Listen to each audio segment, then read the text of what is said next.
It's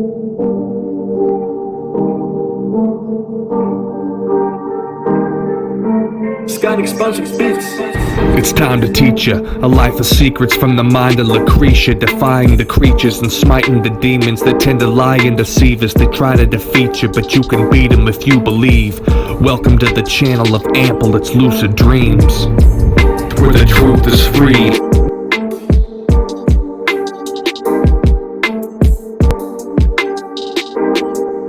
Hey guys, it's Lucid Dreams, Servicing the Higher Minds, back again with another video.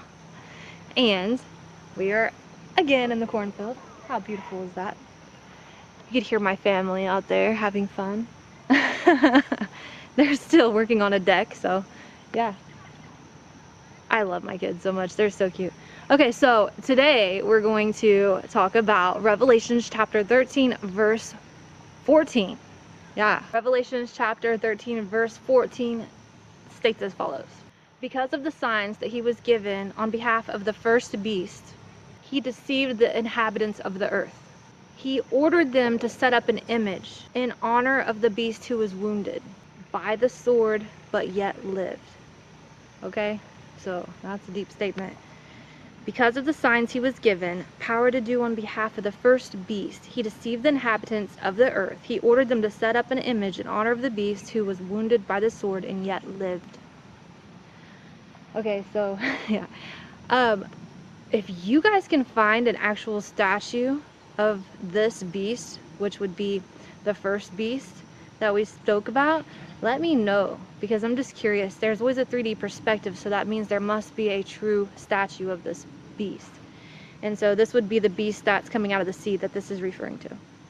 And so I'm sure I could find it myself. I just hadn't had time to look, but I'm very curious of where this would be placed at. It would give us a lot of information in a 3D perspective of the location of the statue and who put it there, and you know what government is responsible and those type of things. But yeah, so basically the fake Christ causes man to set up an image of the first beast, which means that it causes man to worship and conform to the beast, conform to his ways and his commands. Remember the beast who was hurt by words but continued to survive. So it was wounded by a sword but did live. Just as Jesus was wounded and did live, so did this beast.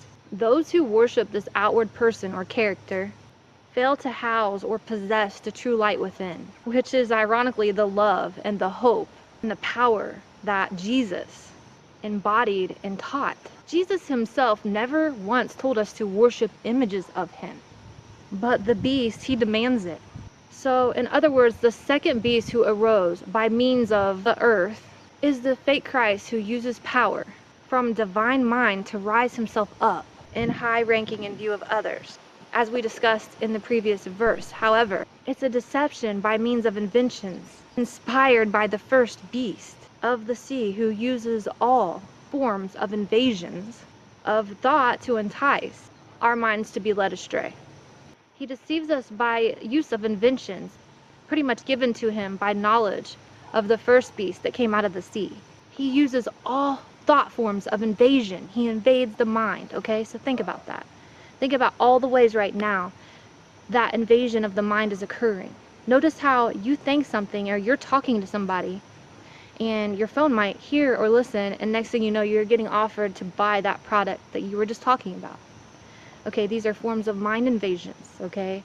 And it's going to continue to grow in strength and power, because as we grow in wisdom, so does other people, okay? And they're being fed wisdom. And everything's a polarity in this life. So we have the option to do what's right, but we also have the option to deceive with our knowledge. And so the narrow pathway is very narrow. The pathway is very narrow to righteousness and to be right with God.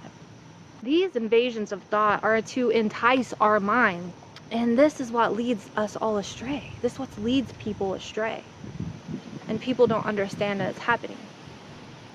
We learn that these two beasts together are working under the same power and authority to literally deceive the nations by corrupting thought and visual illusions to sight. So when this passage literally says, because of the signs he was given power to do on behalf of the first beast, he deceived the inhabitants of earth. Many people will be deceived. Many people are already in deception around us right now. We see it as awoken individuals. And all we can do is pray for these people, because if they're not praying for themselves because they don't understand the illusion and spells they're under, then we have to pray for them. And God can wake them up, but somebody has to pray for them if they're not praying for themselves. And God hears our prayers, and prayers of the saints are heard. The verse further goes on to explain that he ordered them to set up an image in honor of the beast who was wounded by the sword and yet lived. The image could be many of things. The image is literally, I really believe there's a 3D image of this beast set up somewhere, hard telling who knows where, okay? But there's many images. Money has images. Certain logos to companies have images that I can't say because I'll get taken down. I don't need no lawsuit or discrimination charges, but yeah, so the image is everywhere, and that's why you can figure out a lot of things through symbols and symbology. Symbols tell us a lot about things. That Satan likes to boost his image, he likes to take credit for his work. And yeah, so, and I know the last few verses here have been short, but I'm not gonna draw them out. It is what it is, and I was able to break it down and explain it pretty, easily.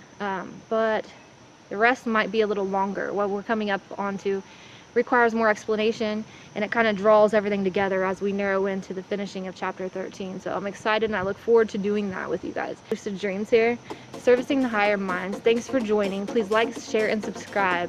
Stay happy, stay humble, stay holy, stay learning, and all things goes to God. Thanks for joining Lucid Dreams. I'll be back with more. Stay tuned, and peace.